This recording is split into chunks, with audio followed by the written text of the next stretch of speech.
우리 청년부가 또 지난 수련회를 잘 다녀왔습니다. 우리 감사드리고요. 여기에 참여하신 분들 가운데 청년들이 있는데 청년부 참석하셔서 귀한 교제 시간 되기를 바라겠습니다. 서로 인사를 나누셔서 반갑습니다. 서로 인사할까요? 반갑습니다. 우리 인사하시고요. 사회 범죄 심리학 가운데 이런 이론이 하나가 있습니다. 그 이론이 깨진 유리창 이론입니다. 이 이론은 1982년도에 제임스 윌슨과 조지 켈링이라는 사람이 이 아틀란타라는 그런 월간 잡지를 통해서 발표한 이론인데요. 간단하게 말씀한다면 이렇게 말씀할 수 있습니다. 깨진 유리창처럼 사소한 것들을 계속 방치해 두면 나중에 큰 범죄로 이어진다는 그 이론이 바로 깨진 유리창 이론입니다. 예를 들어 볼까요? 여러분이 자주 걸어가고 있는 한 길에 큰 건물이 하나가 있습니다. 근데 보니까 유리창이 조금 깨어져 있습니다. 다음 날도 보고 또 다음 날도 보니까 그 깨진 유리창이 그대로 있으면 여러분 어떻게 생각하시겠습니까? 아마 첫 번째로는 도둑이 들었나? 두 번째로는 장사가 망했나?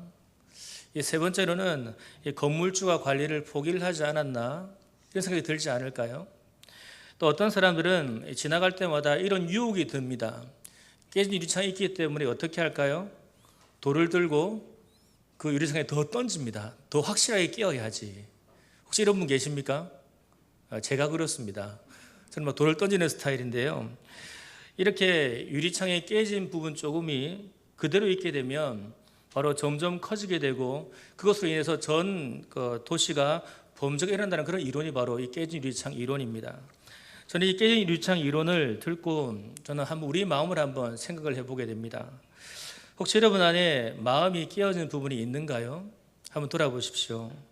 처음에는 이 조그맣게 금이 간 부분이었는데 지금은 너무나 커져 버려가지고 손을 쓸 수 없는 경우가 혹시 있지는 않으십니까?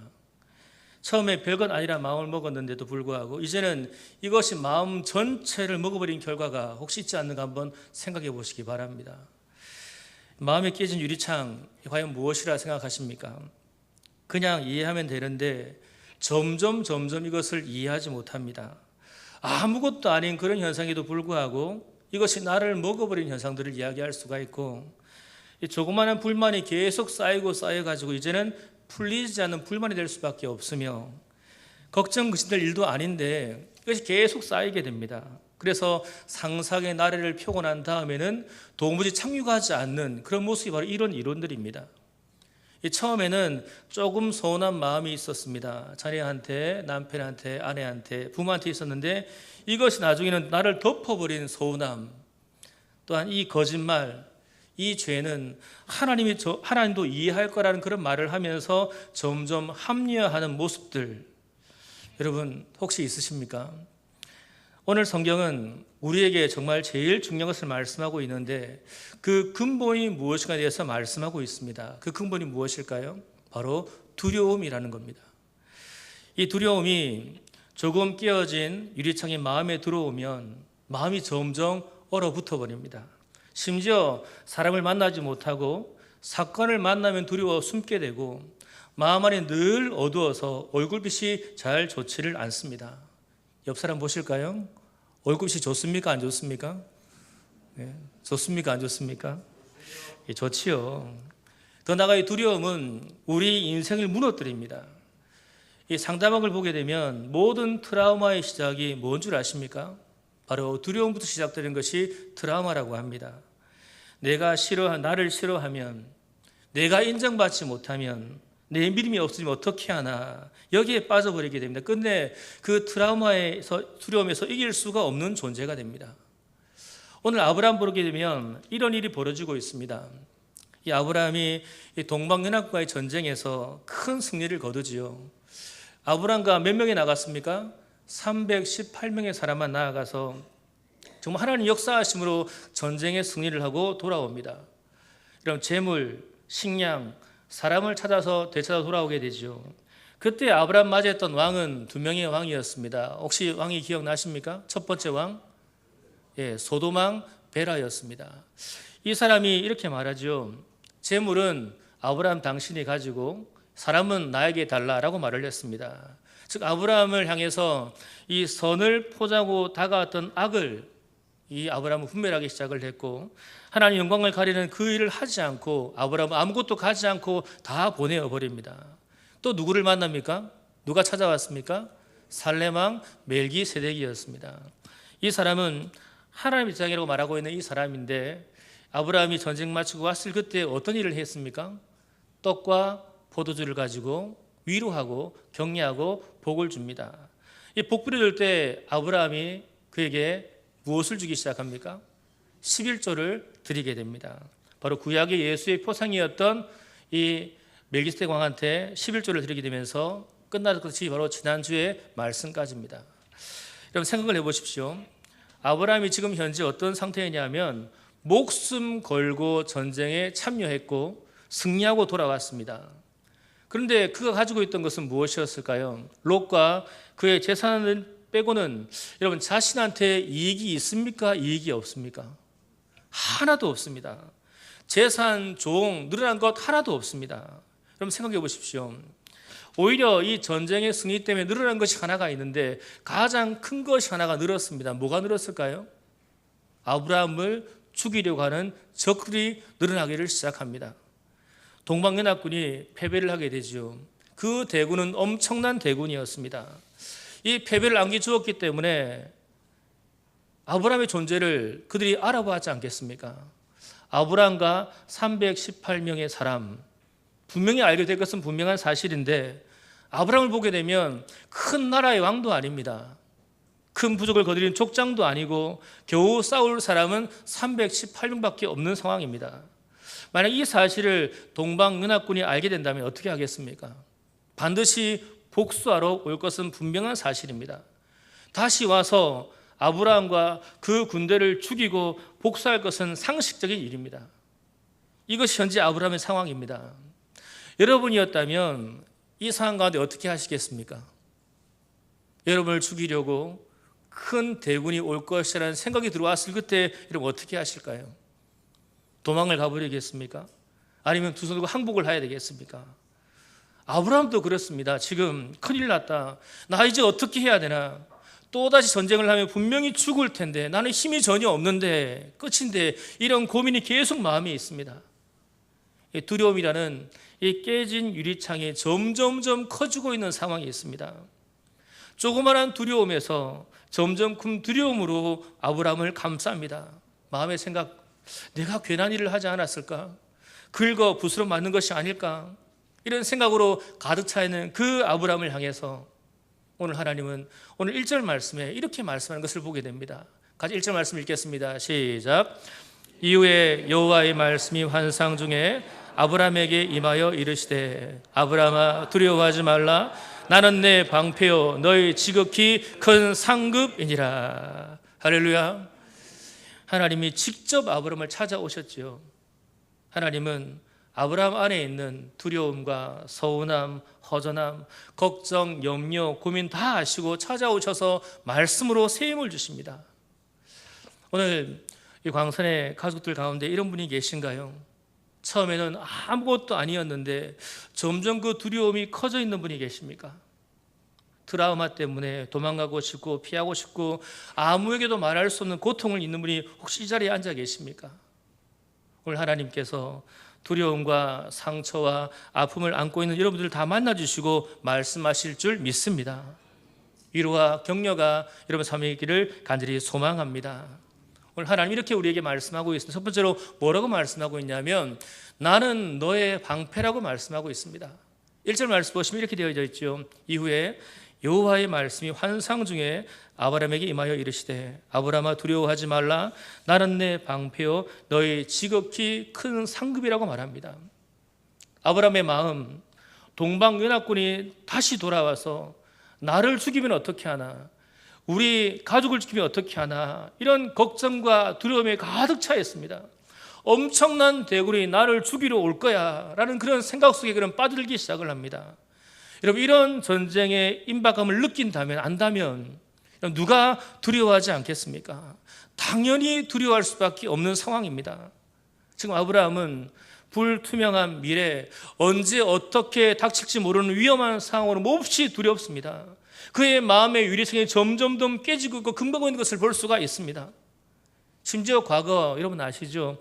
그 트라우마가 이 아브라함 안에 있었습니다. 애굽으로 비신 갔을 때 아브라함이 자기 아내를 뭐라고 속입니까? 누이라고 속이죠. 이것 때문에 큰 시험을 당했던 경우가 그에게 있었습니다. 그러기에 또 생각을 해보니까 마음의 유리창이 점점 깨집니다. 마음이 무너지고 그 안에 젖어들기 시작합니다. 아무리 생각을 해도 이 두려움을, 위기를 극복할 수 있는 좋은 묘책이 떠오르지를 않습니다. 이런 상황 가운데 너무 두려워 떨고 있을 그때 하나님이 아브라함을 직접 찾아와서 말씀하시죠. 그리고 그 첫 마디가 무엇이었습니까? 아브라함을 너무너무 잘 알고 있던 형편하시는 하나님께서 했던 그 말씀, 아브라함아 두려워하지 말라, 이 말씀이었습니다. 하나님은 아브라함이 몹시 두려워가 있는 것을 다 알고 계셨습니다. 그렇다면 여러분, 두려워하지 말라 이 말씀을 생각해 보실까요? 여러분이 너무 두려워하고 있는데 누가 찾아와서 두려워하지 말라라고 말을 듣습니다. 그러면 여러분 안에 있는 두려움이 다 사라질까요? 없어질까요? 아, 시원하구나, 이제 내 안에 두려움 다 사라졌어 라고 좋아하시나요? 아니죠. 여전히 두려운 것이 우리의 마음인데, 이런 이야기가 있더라고요. 한 성도가 으슥한 밤 산길을 걷다가 그만 벼랑 밑으로 실족에 떨어지고 말았습니다. 떨어질 그때 감사하게도 나뭇가지 하나가 있어서 그걸 붙잡습니다. 이 벼랑 끝에 나뭇가지를 붙잡고 소리치기 시작하는데 혹시 누구 위에 없습니까? 하고 소리치기 시작을 했습니다. 대답이 들려옵니다. 나는 내가 믿는 하나님이다. 말하죠. 하나님, 저를 살려주시면 남은 인생 주를 위해 살겠습니다 라고 말하자 성도가 하나님께서 말씀했습니다. 하나님이 또 말하는 거예요. 그렇다면 붙잡고 있는 가지를 지금 놓아라. 성도가 말합니다. 하나님, 이거 놓으면 떨어지고 죽습니다. 하나님 말, 아니다, 나를 믿고 놓아라. 그러자 얼마 동안 침묵이 흐릅니다. 그리고 난 다음에 성도가 이렇게 말합니다. 위에 혹시 하나님 말고 다른 분 안 계십니까? 우스갯소리이지만 어쩌면 오늘날 우리 현실을 보여준 것이 아닐까요? 하나님께서 말씀으로 두려워하지 말라라고 말씀하고 계시는데 어떤 말을 하면 하나님 이제 현실적으로 보여주셔야 됩니다. 뭔가 답을 주셔야 되지 않겠습니까? 그러면 제가 손을 놓겠습니다. 이렇게 말을 하는 사람과 똑같다는 겁니다. 여러분, 하나님 우리에게 말씀하죠. 너가 먼저 믿는 자가 되라. 이렇게 말씀하십니다. 우리가 믿는 자가 될 때 비로소 넉넉히 승리합니다. 그래서 믿음이 우리에게는 필요합니다. 오늘 우리 하나님이 얼마나 좋으신 하나님이신지 아브라함한테 두려워 말라라고 말씀하시면서 그 다음 이어지는 말씀이 너무너무 귀한 말씀입니다. 뭐라고 하시죠? 나는 내 방패이다 라고 말씀하십니다. 무슨 뜻입니까? 내가 너를 지켜주겠다 이 말씀입니다. 동방의 연합군이 쳐들어온다고 할지라도, 무서운 칼과 창과 화살이 쏘인다고 할지라도, 어떤 위험이 온다고 할지라도 내가 너의 방패가 되어주겠다 말씀하십니다. 내가 너의 보호자가 되어주고 내가 너를 지키겠다고 말씀하신 그 하나님이 바로 우리 하나님이신 줄 믿습니다. 성도 여러분, 하나님의 방패가 되어셔서 나를 막아주시면 어떤 것도 해치지 못합니다. 어떤 사람도 우리를 해하지 못합니다. 어떤 두려움도 우리 마음을 무너지지 못하게 막습니다. 이것 사실을 믿으시기를 바랍니다. 지금 교회는 성경 암송을 하고 있지요. 3월달 구절을 안 외웠는데요. 많이 힘드십니까? 외우시는데? 아니죠. 1월달 2구절 외웠고 2월달 2구절 외웠고 3월달 2구절 외우고 있는 가운데 지난 2월달에 있던 말씀이 기억나십니까? 이사야 41장 10절 말씀 혹시 외우십니까? 한번 외워볼까요? 준비 시작. 네. 놀라지 말라, 나는 내 하나님이 됨이라. 내가 너를 굳세게 하리라. 참으로 너를 도와주리라. 참으로 나의 의로운 오른손으로 너를 붙들리라. 아멘이십니까? 여러분, 얼마나 좋으신 하나님인지 여러분 정확하게 2월달에 이 말씀이었는데요. 또한 우리가 3주 동안 부르고 있던 찬양이 하나가 있습니다. 혹시 제목을 아시는가요? 더 가까이라는 찬양입니다. 이 찬양의 가사를 보게 되면 이렇게 되어 있죠. 한 걸음씩, 한 호흡씩 더 가까이. 이 가까이는 게 뭐라고 되어 있죠? 내게 복이라 라는 말씀의 찬양이었습니다. 근데 그 뒷부분을 보게 되면 이어지는 가사가 이렇게 되어져 있습니다. 보게 되면 한번 읽어볼까요? 시작. 주의 깃으로 날 덮으시니 그 날개 아래 피하리로다. 주의 진실한 방패가 되시니 모든 두려움 내게서 사라지네. 이렇게 가사가 되어지는데요. 이렇게 고백을 합니다. 근데 이 가사를 보게 되면 이 가사는 시편 91편 4, 6절 말씀을 인용해서 했던 가사 내용인데요. 한번 보십시오. 같이 다시 읽습니다. 시작. 그가 너를 그의 깃으로 덮으시리니 내가 그의 날개 아래에 피하리로다. 그의 진실함은 방패와 손방패가 되시나니 너는 밤에 찾아오는 공포와 낮에 날아드는 화살과 어두울 때 퍼지는 전염병과 밝을 때 닥쳐오는 재앙을 두려워하지 아니하리로다. 여기 말씀에 나와 있는 그의 깃으로 덮으시니 날개 아래 피한다는 말씀 무슨 의미일까요? 맹수의 위협에서 새끼들을 보호하고 있는 날개로 덮는 어미새를 이야기하고 있습니다. 어미새가 자기가 죽는다고 할지라도 새끼를 보호하고 지키는 모습을 보여주고 있는데 바로 하나님의 보호하심을 눈으로 우리에게 보여주고 있습니다. 여러분 상상해 보십시오. 어미새의 포근한 날개 아래에서 피난처라던 새끼들은 어떻겠습니까? 폭풍 후 사나운 맹수의 위협 다 잊어버립니다. 그리고 평안과 안락함을 누립니다. 마찬가지로 하나님을 피난처로 삼는 사람은 어떠한 환난과 위기 상황 가운데 있다 할지라도 하나님을 말미암아 안위함과 평안함을 얻습니다. 또 말씀 보십시오. 그의 진실함이 어떻게 됩니까? 방패와 손 방패한다고 말씀합니다. 하나님의 진실함 아시죠? 우리 하나님은 거짓이 없는 분이십니다. 약속을 어기는 분이 아니십니다.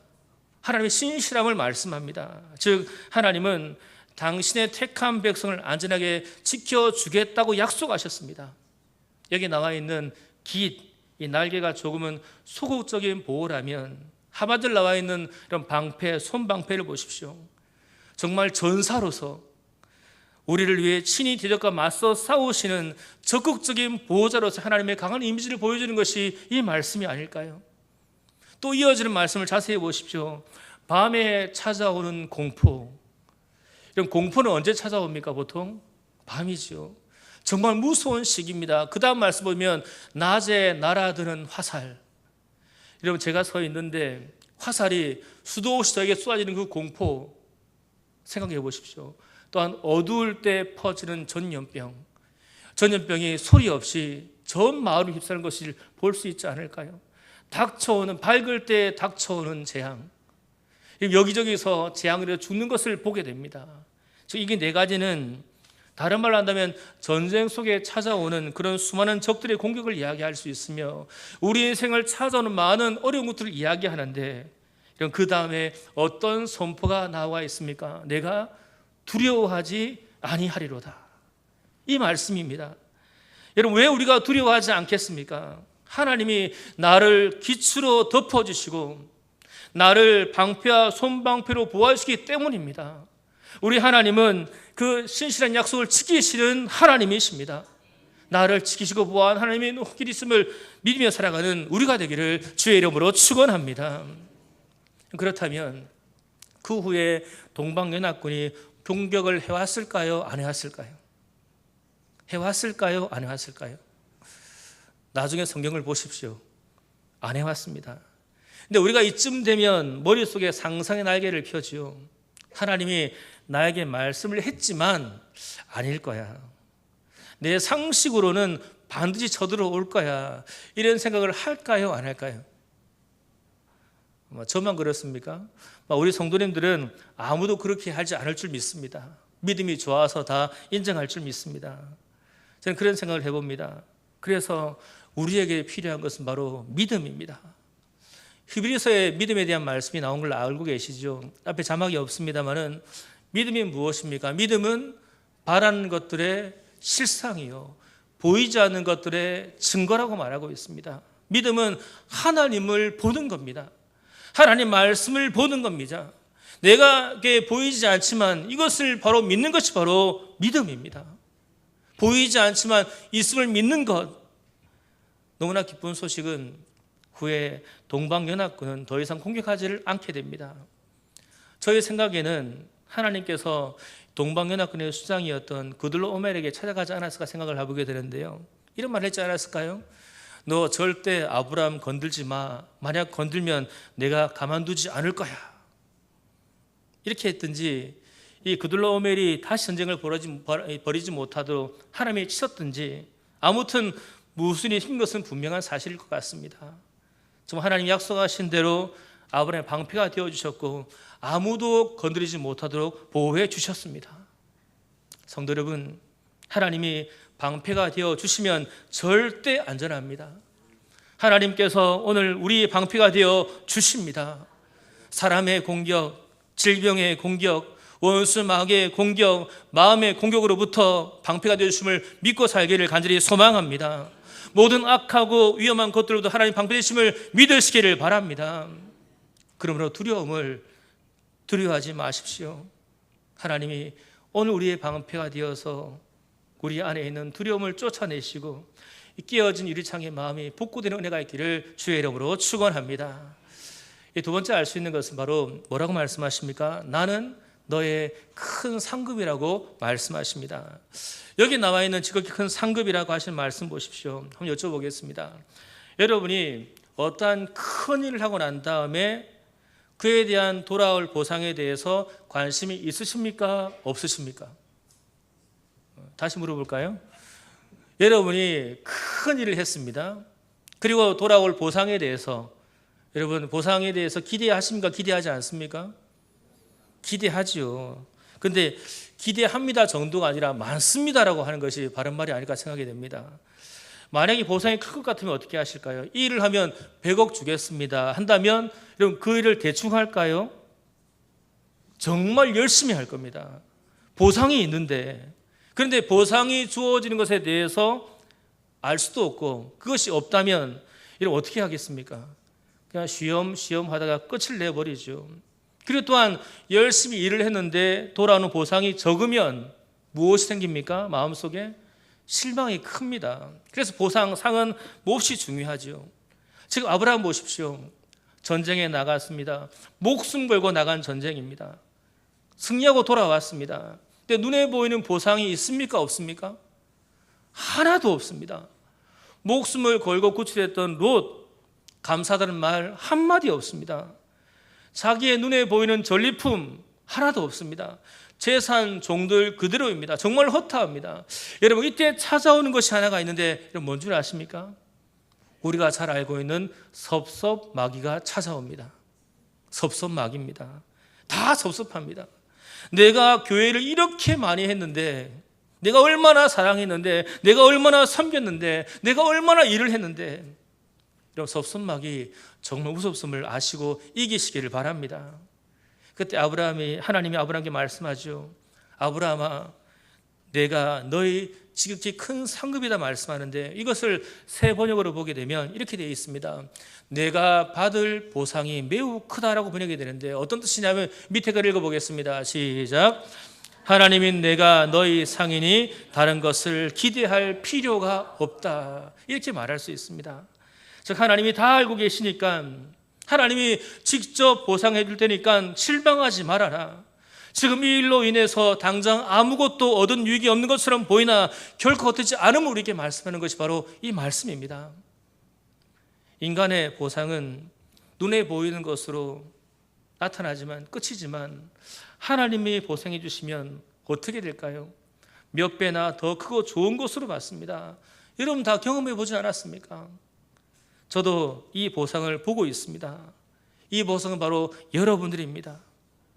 제가 하나님이 사역을 할 때 주시는 보상은 바로 하나님이시고 그 대상은 바로 여러분입니다. 저는 그 사실을 믿습니다. 그런데 오늘 두려움에 떨고 있는 아브라함 보십시오. 여러분 만약에 여기까지 이야기한다면 여러분 마음이 어떨까요? 하나님 직접 나타나셔가지고 내가 너희 방패다. 내가 큰 상급이다라고 말씀한다면 여러분 어떻게 반응하시겠습니까? 하나님 감사합니다, 너무 감사합니다, 이렇게 반응해야 되는데 우리가 알고 있는 아브라함, 의심병이 돋기 시작을 합니다. 다시 하나님께 이렇게 말하는 거예요. 2절 말씀 보게 되면 아브라함이 이르되 주 여호와여 무엇을 내게 주시려 하나이까 나는 자식이 없사오니 라고 말하고 있습니다. 즉 하나님, 주께서 저에게 무엇을 주시겠습니까? 저에게 자식이 아직 없어요. 이렇게 의심하며 말을 합니다. 또 3절에 이렇게 말하고 있습니다. 아브라함이 또 이르되 주께서 내게 씨를 주지 아니하셨으니 내 집에서 길린 자가 내 상속자가 될 것이니이다 라고 말합니다. 하나님께 아브라함이 뭐라고 말해요? 하나님, 이양 보상해 주실 거면 자식으로 주십시오 라고 말합니다. 요청을 합니다. 여러분 아브라함 한번 생각해 보실까요? 저는 아브라함을 볼 때마다 와 대단하다 그런 생각을 가지게 됩니다. 이렇게 말씀하시도 불구하고 얼마나 의심이 많은지, 얼마나 두려움에 떨고 있는지, 방패다라고 말씀하면 아멘 끝내야 되는데 또 의심하고 또 하나님께 묻습니다. 하나님 이거 말고 더 없습니까? 좀 보여주십시오 이렇게 말하는 모습. 여러분 하나님은 너무나 좋은 하나님이기 때문에 4, 5절 말씀 이렇게 말씀합니다. 읽어보겠습니다. 시작. 여호와의 말씀이 그에게 임하여 이르시되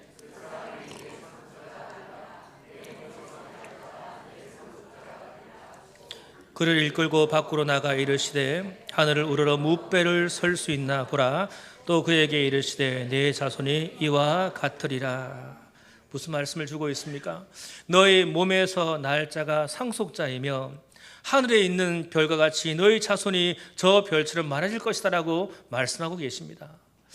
아브라함이 구한 것은 무엇이었을까요? 지금 눈에 보이는 내 재산을 상속받을 아들을 말하고 있는데 하나님 뭐라고 말씀하고 있습니까? 정말 구체적으로 말씀합니다. 너의 몸에서 날짜가 상속자가 될 것이며 수많은 나라를 상속으로 받을 자손을 보상으로 주겠다고 지금 말씀하고 있는 것을 보게 됩니다. 뿐 아니죠. 크고 넓은 땅도 주겠다고 약속해 주셨습니다. 아브라함은 감히 상상할 수도 없는 어마어마한 것을 보상으로 받습니다. 만약 아브라함이 전쟁에 돌아와서 빼앗은 것을 보았을 때 어떤 마음이 들었을까요? 빼앗은 것이 과연 무엇이겠습니까? 그 모든 것을 다 해도 식량 얼마 것이고 그리고 금은보석 얼마, 종들 몇 명 아니겠습니까? 근데 여러분 하나님의 보상을 보십시오. 비교할 수 없을 만큼 정말 어마어마한 보상이 지금 우리에게 주님을 보고 있습니다. 근데 여러분 또 아브라함이 이 사실을 믿었을까요? 안 믿었을까요? 다음 주에 공개하도록 하겠습니다. 여러분 우리는 정말 작고 시시한 보상에 매달 때가 참 많지 않습니까? 그래서 섭섭마귀가 이게 사로잡혀서 시험 들고 상처받을 때가 많습니다. 힘을 잃고 낙심할 때가 많습니다. 근데 잊지 마십시오. 눈에 보이는 보상이 시원치 않을 때 하나님이 나의 지극히 큰 상급이라는 것을 기억하는 여러분 되기를 간절히 소망합니다. 하나님이 친히 우리 수고에 넘치도록 보상해 주심을 믿으시기를 바랍니다. 하나님이 보상해 주시면 지극히 크고 좋은 것으로 갚아 주십니다. 지금 우리에게 가장 크고 좋은 보상이 무엇일까요? 저 천국이 아니겠습니까? 우리는 죄로 인해 죽었던 백성들입니다. 우리를 살리셨고 천국 주신 하나님의 은혜에 감사하는 삶을 살아가기를 간절히 바랍니다. 여러분 아브라함 이 말씀을 받을 때 정말 오늘처럼 세계의 수많은 사람들이 자기의 이름을 기억해야 될 것을 상상이나 했었을까요? 이렇게 수많은 사람들이 자기 육체적 후손이 되었고 영적 후손의 사실을 상상이나 했을까요? 여러분 우리 삶에 살아계신 하나님은 나의 지극히 큰 상급임을 믿으며 이 땅을 살아가시기를 주의 이름으로 축원합니다. 우리 속에 하나님 분명히 갚아주심을 믿고 나가는 우리가 되기를 소망합니다. 마지막 세 번째는 장막 밖으로 나가라고 말씀합니다. 5절 말씀을 같이 읽어보겠습니다. 시작. 그를 이끌고 밖으로 나가 이르시되 하늘을 우러러 무뼈를 셀 수 있나 보라. 또 그에게 이르시되 내 자손이 이와 같으리라. 저는 이 말씀 묵상하면서 얼마나 은혜를 받은지 모릅니다. 하나님은 정말 의심하고 두려워하고 있는 아브라함을 야단치지 않으십니다. 마찬가지로 하나님은 절망하는 우리를 야단치지 않으십니다. 단지 하나님은 아브라함을 밖으로 데려나가시고는 유난히 반짝이는 밤하늘을 보시며 말씀하죠. 아브라함아, 하늘을 보아라. 눈에 잘 빛듯 쏟아내리는 저 별빛이 보이지 않느냐. 내가 그처럼 많은 선을 내게 줄 것이다라고 하나님은 실물 교육을 하고 있음을 보게 됩니다. 저는 여기에서 장막 밖으로 나간다는 말씀에 은혜를 받습니다. 왜 하나님께서 아브라함을 장막 밖으로 나가게 하셨을까요? 우리는 종종 어떤 하나의 문제에 직면해서 살다 보면은 그것에만 몰두하다가 그 문제 속에 매몰되는 경우가 있습니다. 조금 금이 간 위창에 금이 점점 커지는 경우를 여러분 보았지 않습니까? 그래서 이 작은 문제가 큰 문제가 됩니다. 또한 그것밖에 안 보이기 때문에 이것이 전부라고 생각을 합니다. 그래서 이것이 해결되지 않는 한 그 마음에는 평안은 절대로 없습니다. 그럴 때 필요한 것이 뭔 줄 아십니까? 장막 밖으로 나가서 서봐야 되는 겁니다. 무슨 말씀이냐 하면 좀 다른 시각으로 그 문제를 바라보라 이 말입니다. 문제적 상황과 하나로 엮인 나 자신을 다르게 봐야 됩니다. 기존의 사고와 생각의 틀에서 벗어나 새롭게 보는 것을 우리에게 말씀하고 있는 대목입니다. 즉 하나님의 관점으로 더 크고 넓은 시각으로 그 문제를 바라보라고 말씀하는 것이 바로 이 말씀을 기억하시길 바랍니다. 영원한 시간 속에서 나 자신과 그 문제를 바라보는 것, 그때 어떻게 되겠습니까? 조금씩 달라 보입니다. 나도 문제도 세상과 달리 보입니다. 그리고 반드시 그 전쟁에서 승리하게 됩니다. 지금 보십시오. 장막 밖으로 나왔던 아브라함은 별을 보지요. 다른 날에도 수없이 보았던 별들입니다. 그런데 그날은 이 별이 좀 다르게 보입니다. 주님은 그 반짝이는 별들을 통해서 아브라함에게 말씀하시지요. 너희 자손이 저 별처럼 많아질 것이다. 아무런 의미가 없는 별들이 이제 자신에게는 무엇으로 보일까요? 하나님의 약속으로 보이게 됩니다. 약속의 별이 됩니다. 아브라함은 다시 한번 새롭게 하나님을 믿기로 작정하며 일어서기 시작합니다. 한번 여쭤보겠습니다. 지금 아브라함의 상황이 바뀐 것이 있습니까? 없습니까? 하나도 없습니다. 그러나 그를 짓누르고 있었던 어둠, 두려움은 사라지기 시작합니다. 지금 당장이라는 생각에서 벗어나 언젠가는 이 믿음이 그 안에 생기기를 시작합니다. 좀 더 의연하게 자신에게를 가고자 하는 사람이 됩니다. 무슨 말씀일까요? 자기의 문제에서 벗어나 하늘의 별들을 바라보는 그 순간 아브라함의 마음속에는 하나님의 기적이 일어납니다. 찬란한 별들을 바라보는 그 순간 의심하고 불안해하고 두려워했던 그 마음이 순식간에 사라져버리고 말았습니다. 그리고 아브라함의 마음에 다시 믿음이 생기기 시작하는데 저는 이런 기도를 하지 않았는가 생각해 봅니다. 하나님, 제가 무엇이기에 저에게 이렇게 하십니까? 늙고 보잘것없는 한 노인네인데 이토록 친절하게 말씀하시고 사랑과 꿈을 주시니 이게 웬 사랑입니까? 이렇게 말하며 눈물 흘리지 않았을까요? 근데 여러분, 이렇게 눈물을 흘렸다고 해서 내일 당장 자손을 갖게 되는 것은 아닙니다. 그럼에도 이렇게 감동하는 것이 바로 믿음입니다. 믿음이 무엇입니까? 자기 장막 안에서 온갖 욕망과 어둠에 사로잡혀 그것 하나에만 치우쳐서 몰두하는 것이 믿음이 아닙니다. 욕망과 어둠의 장막, 드라마의 장막에서 벗어나가 새로운 공기를 마실 수 있는 여러분 되기를 주의 이름으로 축원합니다. 작은 별빛을 큰 언약의 증표로 마음에 새기십시오. 포기할 수 있지만 포기하지 않고 다시 한번 나를 넘어 의연하게 새로운 길을 출발하는 여러분 되기를 간절히 소망합니다. 지금 아브라함은 자신의 나이와 처지를 다 잊어버립니다. 믿음을 가지면요, 자신의 처지를 다 잊습니다. 비참한 생각, 열등감, 좌절감, 트라우마가 다 사라집니다. 아브라함의 얼굴에는 찬란한 하늘의 별처럼 하나님을 위하면 비전과 환상이 나타났습니다. 그 말씀이 바로 6절 말씀인데 같이 읽습니다. 시작. 아브라함이 여호와를 믿으니 여호와께서 이를 그의 의로 여기시고, 아브라함 다시 하나님을 신뢰합니다. 순식간에 의심과 두려움이 사라져 버립니다. 믿음은 두려움을 없애줍니다. 하나님이 아브라함 믿음을 회복시켜 주셨습니다. 그리고 아브라함은 하나님을 믿지요. 하나님은 이것을 뭐라고 여기셨습니까? 의라고 여기셨습니다. 여기에 여러분 위대한 진리가 있다는 사실을 알고 계십니까? 하박국 2장 4절 말씀, 로마서 1장 17절 말씀에 이런 말씀이 있습니다. 읽어보겠습니다. 시작.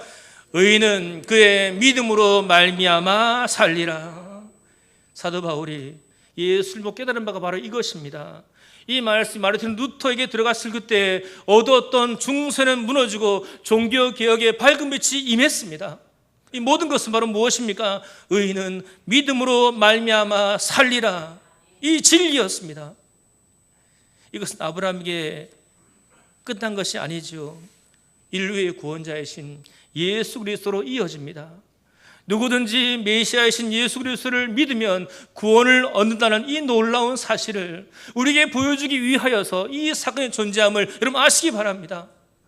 우리 모두가 예수 그리스도를 믿음으로 말미암아 의롭게 되며 하나님 자녀가 되어 구원은 복을 누리는 삶, 이것이 우리 가운데 은혜인 줄 믿습니다.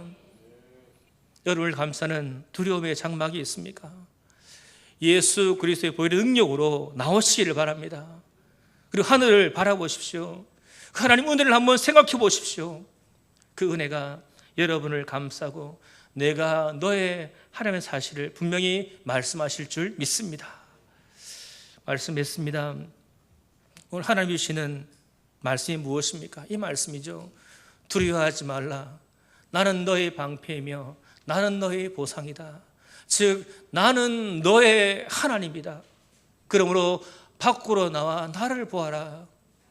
하나님 우리에게 말씀하고 있음을 보게 됩니다. 여러분 지금 우리 주신 하나님 메시지라는 사실을 믿으시기를 바랍니다. 우리는 기도하는 사람이며 믿음의 사람이며 하나님을 사랑하는 사람들입니다. 그런데 현실을 들어갈 때마다 어떻습니까? 외롭고 고독하고 사망을 걷는 그런 느낌이 들고 절벽에 부딪히는 느낌 들 때가 참 많지요. 그래 어떤 때는 의심하고 포기하고 싶고 뒤돌아왔을 때가 참 많습니다. 깨진 유리창으로 인해 점점 더 무너지는 것이 우리 모습은 아닌가요? 그 하나님 말씀하실 겁니다. 두려워하지 말라. 나는 내 방패요 너의 지극히 큰 상급이니라. 원수가 너를 공격할 때 나는 너의 방패가 될 것이다. 내가 눈물을 흘리며 씨를 뿌릴 때 내가 너의 상급이 될 것이다. 그리고 그 자리에서 눈을 들어 나를 바라보아라 말씀하는 은혜가 여러분에게 반드시 주어지게 될 줄 믿습니다. 여러분 세상 사람들 24시간 여러분을 지킬 수가 있는가요? 병원을 가도 간호하는 분들이 그렇게 하지를 못하지요. 부모도 마찬가지입니다. 우리 하나님은 어떤 분인지 아십니까? 같이 읽습니다. 시작. 여호와께서 너를 실족하지 아니하게 하시며 너를 지키시는 이가 졸지 아니하시리로다. 이스라엘을 지키시는 이는 졸지도 아니하시고 주무시도 아니하시리로다. 우리 하나님은 24시간 동안 불꽃 같은 눈으로 여러분을 지키시고 보호하십니다. 돌보십니다. 하나님 앞에 두려움 내려놓고 주께 감사하는 삶 살아가는 저 여러분 되기를 주의 이름으로 축원합니다. 새로운 한 주간이 펼쳐집니다. 우린 여전히 여러 어둠을 직면하게 될 것입니다. 그러면 두려워하지 마십시오. 다시 한번 말씀 믿고 일어서는 여러분 되기를 소망합니다. 이 시대와 우리 영혼을 두렵게 만드는 어두운 장막 밖으로 나가시기 바랍니다. 하나님이 나와 함께 한다는 그 깊은 신뢰 가운데 호흡하며 움츠렸던 가슴을 활짝 펼 수 있는 여러분 되기를 소망합니다. 우리를 둘러싸고 있는 어둠이 크고 넓다고 해서 포기하지 마시고 다시 일어서는 복의 역사가 일어나는 우리가 되기를 주의 이름으로 축원합니다. 이 기도합니다. 기도하실 때 나의 방패가 되신 하나님을 찬양합니다. 내 안에 깨진 유리창들이 방패 되신 하나님의 보호하심과 주심으로 회복되기를 원합니다. 기도하십시오. 내 안에 두려움의 트라우마가 사라질 수 있도록 나의 상급이 되신 하나님을 찬양합니다. 눈에 보이는 것으로 만족하지 않고 나의 영원한 보상이 되신 하나님과 함께 하나님 자녀로 당당히 살 수 있도록 기도하십시오. 영육으로 지쳐있는 성도들의 마음을 만져주시고 두려움의 장막 밖으로 나가 나는 너의 하나님이라는 말씀을 듣고 하나님과 동행하는 자가 될 수 있도록 찬양을 기도하며 나가도록 하겠습니다.